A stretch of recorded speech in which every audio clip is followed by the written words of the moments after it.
When you see it, oh, you say it, I got proof of your spirit. Come see everything I gotta do. Give me grace, come on, babe. Say the wrong way, right? Change the brain. I'm real good in Jesus' name. My head for your man, for your blessing.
Blessing the Lord like y'all should be.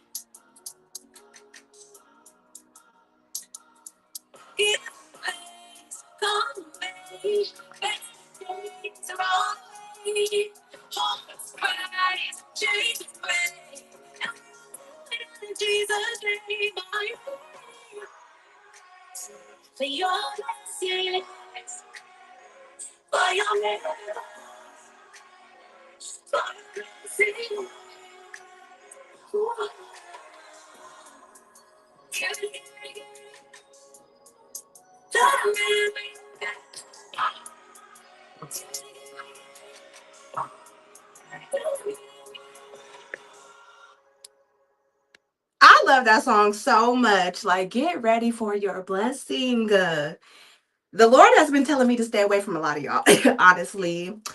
And it goes into spiritual contamination. You have to stay away from people who don't mean you any good, people who don't want better for their life. I am a year into school and I have one more year left. I have 4 more semesters. Well, no, yeah, I have about 13, like 11 months because I'm graduating a bit early since I moved around my classes. And God has been setting me up for where I'm going. And if people don't want to do right, if they don't want to glorify God's name, if they don't want to live right, I leave them alone. And it's not to be mean. It's not you. I love people, but you can love them from a distance.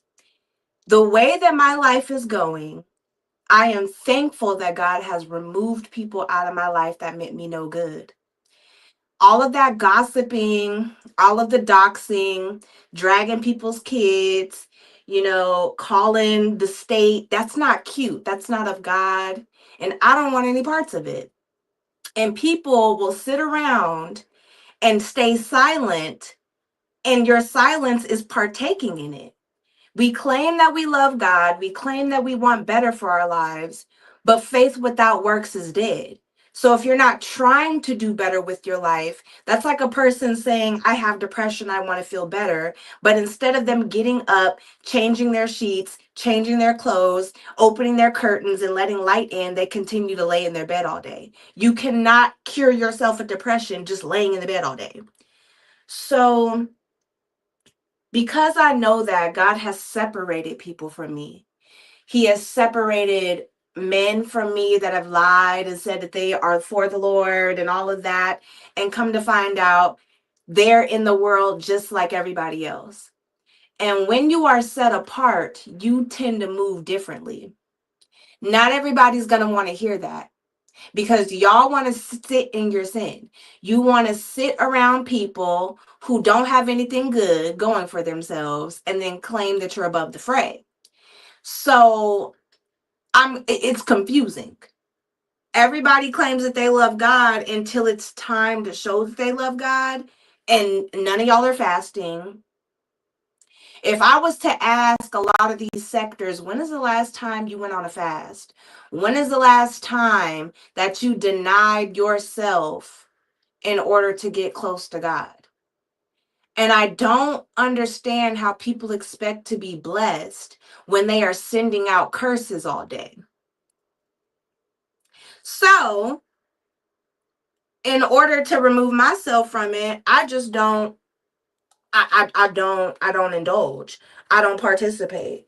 I don't go into the live streams. I'm not subscribed to those people because they are not people that I need to be with on the journey that I'm going. And once I learned that God's rejection is your protection, it reminds me that a lot of the people that he wanted me to stay away from, a lot of the people that he got out of my life, their life is not that good. And their life is hectic. And that's not who I need to be around. If I'm trying to do better with my finances and I'm trying to get to a different tax bracket, I'm not going to hang around people who are not in that tax bracket. So then it ends up becoming spiritual contamination. I will continue to talk about that. Because at the end of the day, whether you feel how you want to feel, a lot of the things that we do are not of God and we know it. But instead of us stopping it, we choose to make excuses for it. Oh, they talked about my kids, so I'm going to talk about them. Oh, they tried to ruin this, so I'm going to try to ruin that. And the thing is that if I'm in a better place mentally, financially, spiritually, and physically, why would I want to fall back down? And people use the excuse of, oh, well, Jesus hung around sinners. Jesus was also strong enough to rebuke that.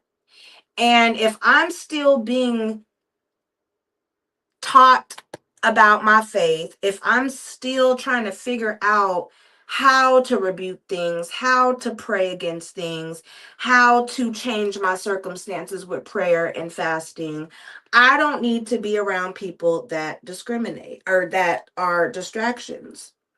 So, a lot of people will tend to think that it is um mean or that you don't like them or whatever.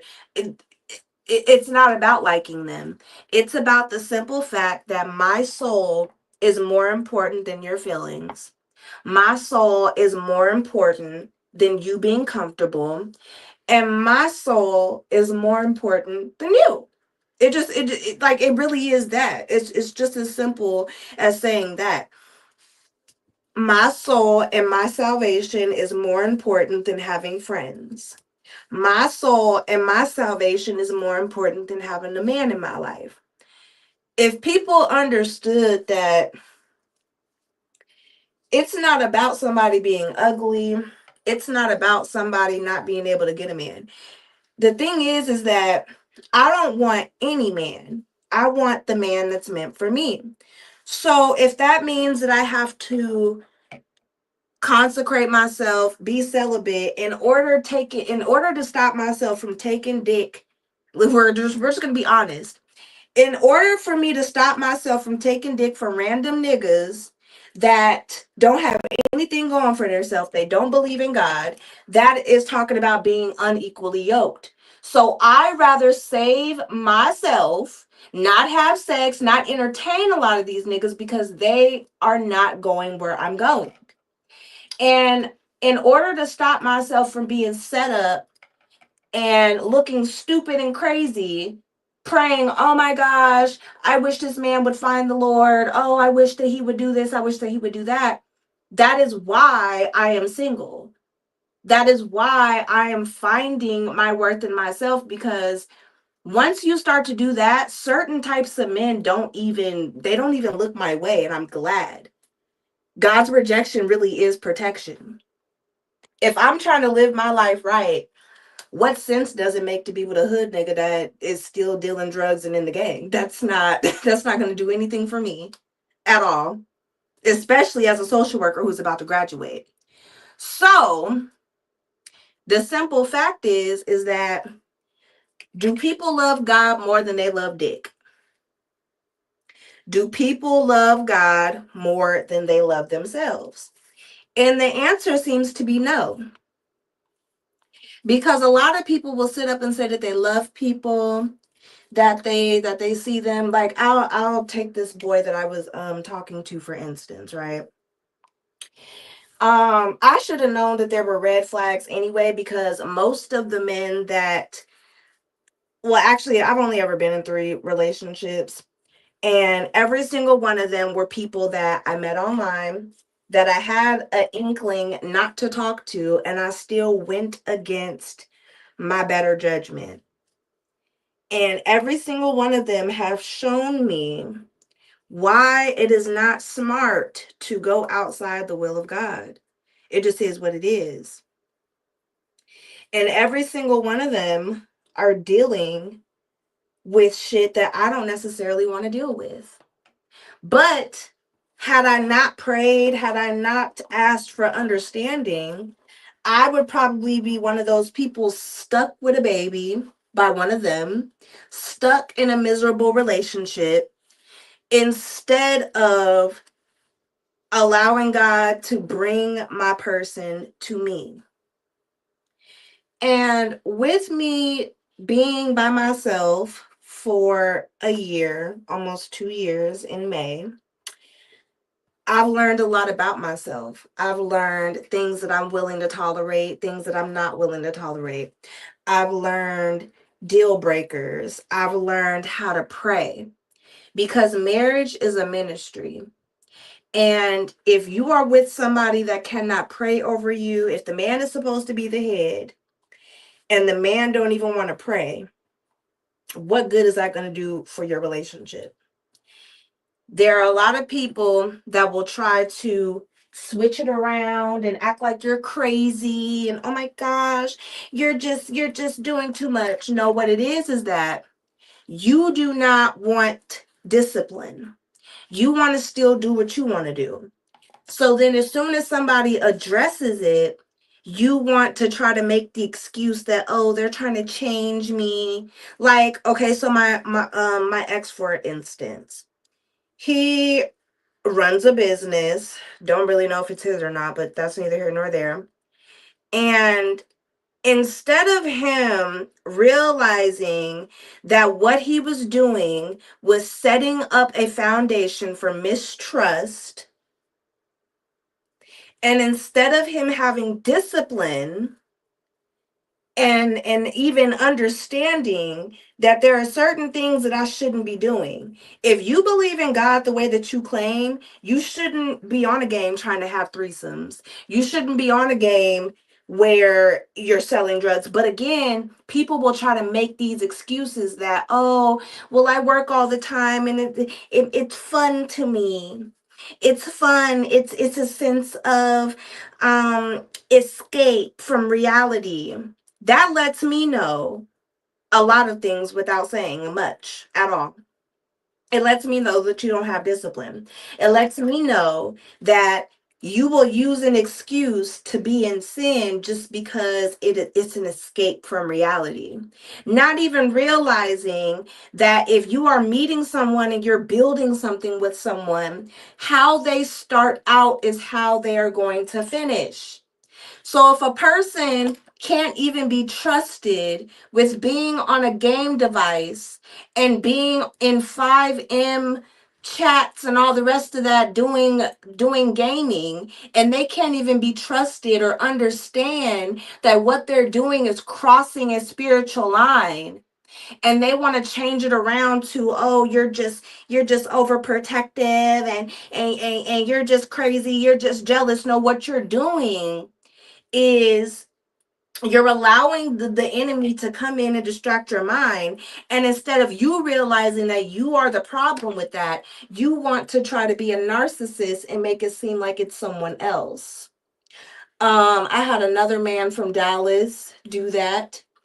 And when I realized that every single one of these men that I have been entertaining were not of God. They weren't. They they all had something wrong with them. And it just is what it is. And whether we want to admit that a lot of times we cause these problems for ourselves, it just is what it is.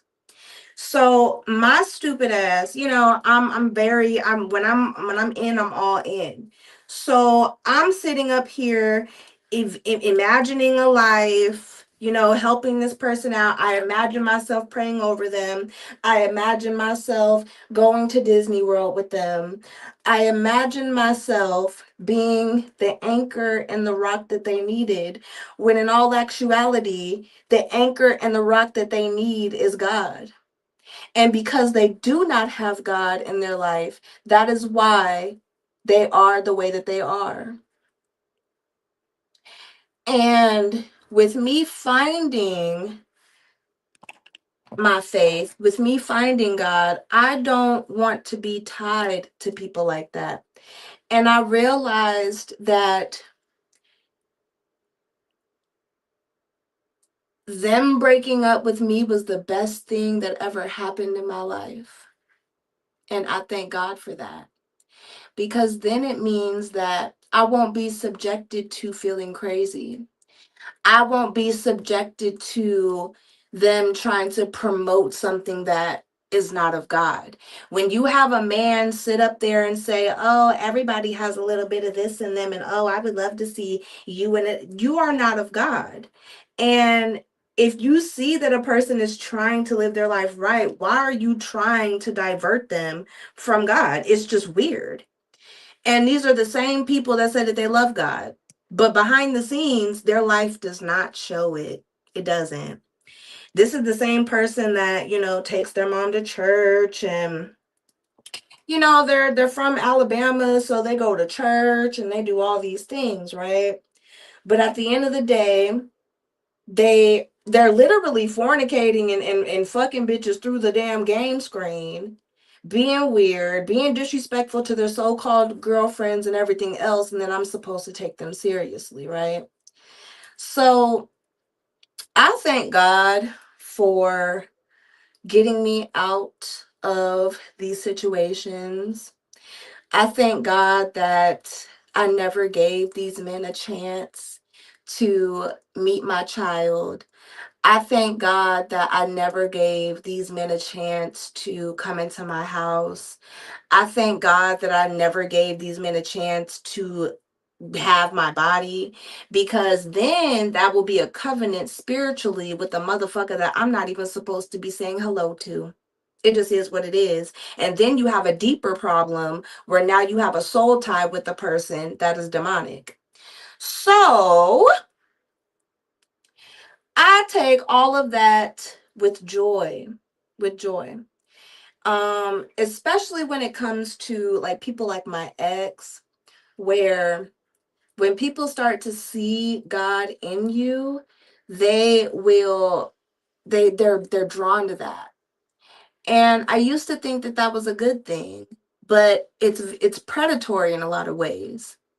So I continue to allow God to leave me by myself.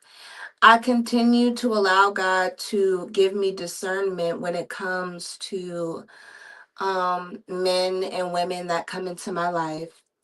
And I continue to allow God to lead me when it comes to interacting with people, because there's a lot of people that are drawn to it's like a moth, they're drawn to light.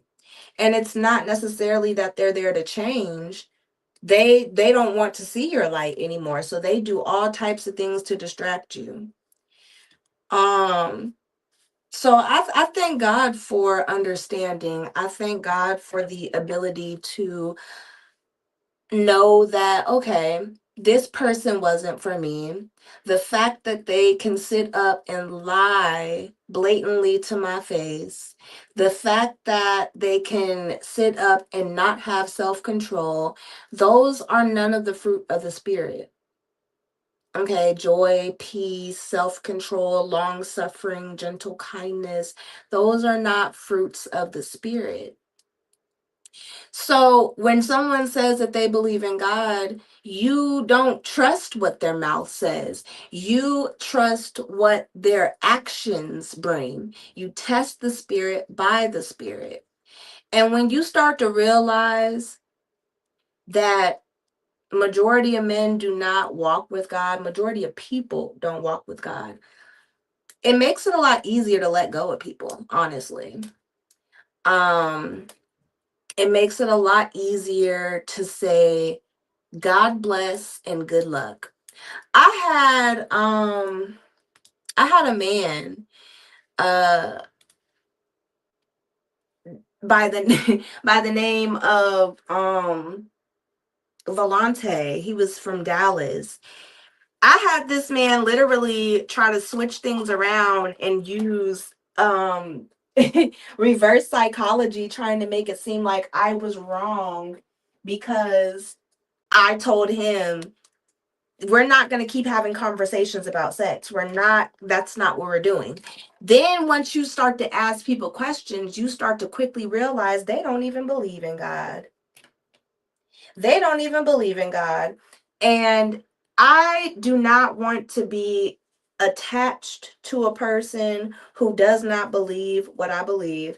I do not want to have a soul tie with a person where I have to defend my faith and sleep next to them. That is called unequally yoked.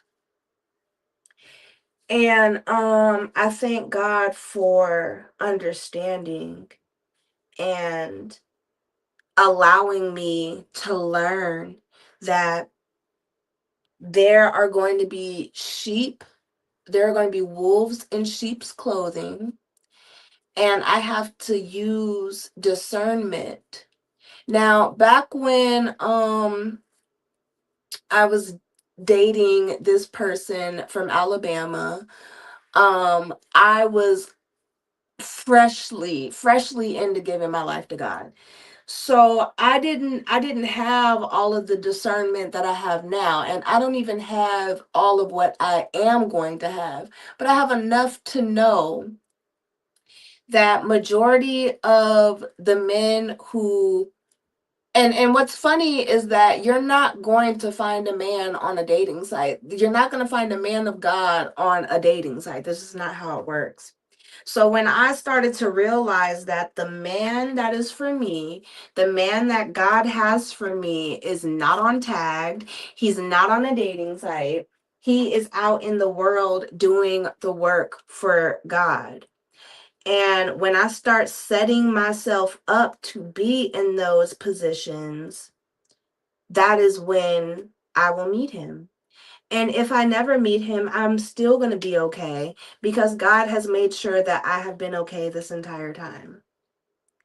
I still have, feelings of lust. I still feel like I want a piece of dick sometimes. But then it quickly fades when you realize that a lot of that dick has trouble that comes with it. And do I really want to deal with, because let's be honest, my first love was not my son's dad. My first love was my boyfriend after that situation. And I realized that it didn't matter how good the dick was, my soul meant more. So God removed a lot of those people, well, that person and other people out of my life because I cannot take them where I'm going. And that was a really good revelation to have. And it lets me know that I'm not crazy. And the man for me will be someone that can pray over me, someone that we can bounce ideas off of each other in scripture, someone that I can talk to about questions that I have, someone that shows the fruit of the Spirit, someone that is not living in sin, and that can encourage me to continue to not live in sin. I love to imagine that I am saving myself for the man for me, because when we do become one and we do become intimate, that is going to be the best experience I've ever had. And partly it'll be because it had been so long, and two, it'll be a godly ordained union, not just sitting around collecting bodies from men that I have no plans on being with, not running around collecting bodies and getting pregnant by men that are showing poor qualities and do not have a fruit of the spirit. They're not even walking in the spirit. And when we start to identify people in our lives that are not walking in the spirit, that will let you know what you need to do with them. I'm not understanding why so many women are quick to open up their legs to men who are not walking in the spirit, especially if you are a person that is a believer. And a lot of times, when you start to test the spirit by the spirit, you will begin to realize a lot of these men are not walking in the spirit. And it doesn't matter how pretty you are, or how much they tell you that you're pretty, or how much they tell you that they love you, their actions will always contradict what they say. And that is how you can tell if a person is genuine or not. A person can talk about God all day, but once you start testing the spirit and telling them, no, we're not going to have these types of conversations. No, I'm not coming to your house. No, I don't want to go out to eat with you. No, I don't want to take shots with you. I don't drink. I don't smoke. So they get bored very fast. A raggedy nigga will get bored with that type of shit very fast. Oh, you just think you're stuck up. Yes, my womb is way better than you. My soul is way better than you. And I refuse to stoop down to your level to give you some cat. It just is what it is. So that understanding has really helped me in navigating, um not even dating, but just people. I could tell in the first 30 seconds to a minute if I should continue talking to this person. The problem is that we allow our flesh to override our logic and our intuition. So because a person is fine as fuck, they got an accent, they got a little money in their pocket, what God gives, God can take away. Now, if I had started dating the boy in Alabama, yeah, he has a business and everything, but overnight he could lose everything he fucking has. Every single fleet in his business could catch on fire and blow up, and he would not have a business. Do I still want to deal with this person who is not walking in the spirit, who is not living for God? And now we have the added burden of him being broke and not having a bit. Like, those are the things that people have to think about. And when you look past, oh, he has tattoos and gold teeth and he seems like he got his stuff together, seeming like and having are two different things. And when you start to look at a person underneath the flesh, you start to realize that they're broken, that they don't have much going on, that they don't believe in God, they don't pray, they don't they don't even try to unalive the flesh and live for God. So that lets me know that any type of union, any type of marriage, any type of relationship is going to have further burdens beyond what is underneath the surface. It might look good that, oh, they're business minded and da da da da and all the rest of this. And then you start to realize and ask questions about their family history. They still have generational curses on their family. They still have generational chains that need to be broken. So everything they touch is going to be tainted in some type of way, because they're not even breaking these generational, they don't even know about generational chains and curses. And when you're still living in sin, you can't possibly begin to break things that are 3 generations back. And then you lay next to this person, they don't pray to God. You're the only person praying. You're the only person fasting. You're the only person that it has a prayer closet that goes into the secret place. They don't even know what the secret place is.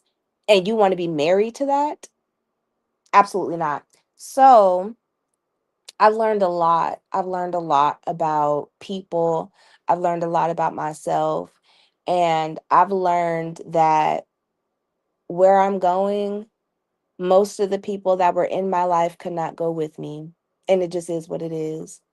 And instead of me grieving the loss and grieving what could have been, I'm excited because I know that God has a better plan. I know that God has sent better people into my life since I've let go of baggage. And when you start to think about you're having sex with men that don't know anything about God, they're not walking in the spirit, they're not breaking chains. What type of demonic energy is being injected into you from their sperm? And now you walking around with a wet pussy, a dry purse, and demonic energy inside of you that they have unleashed, and you don't know what to do with it.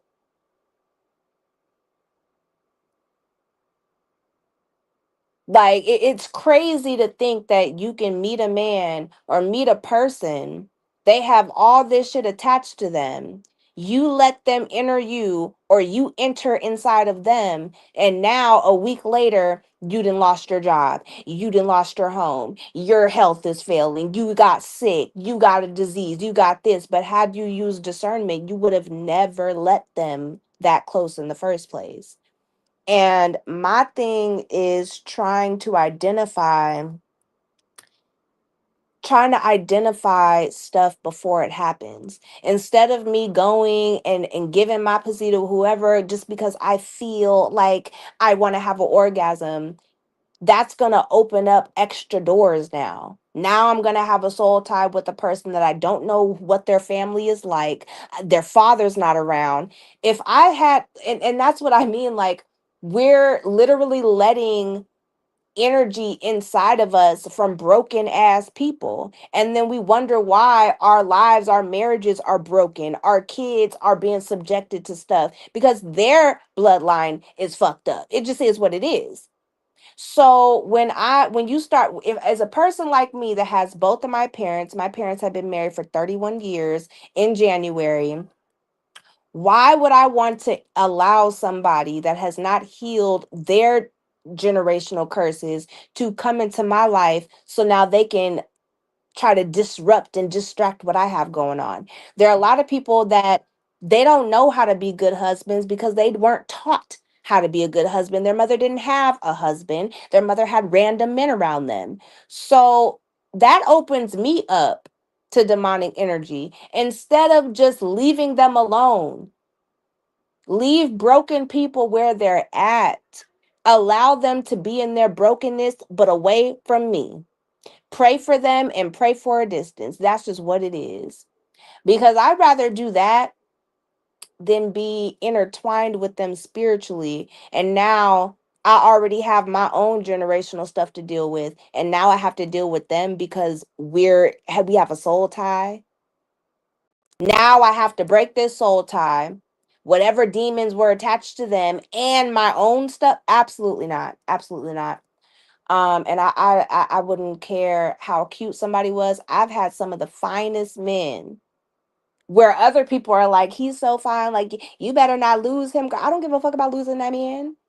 And they always come crawling back to me because then they realize, damn, she was right.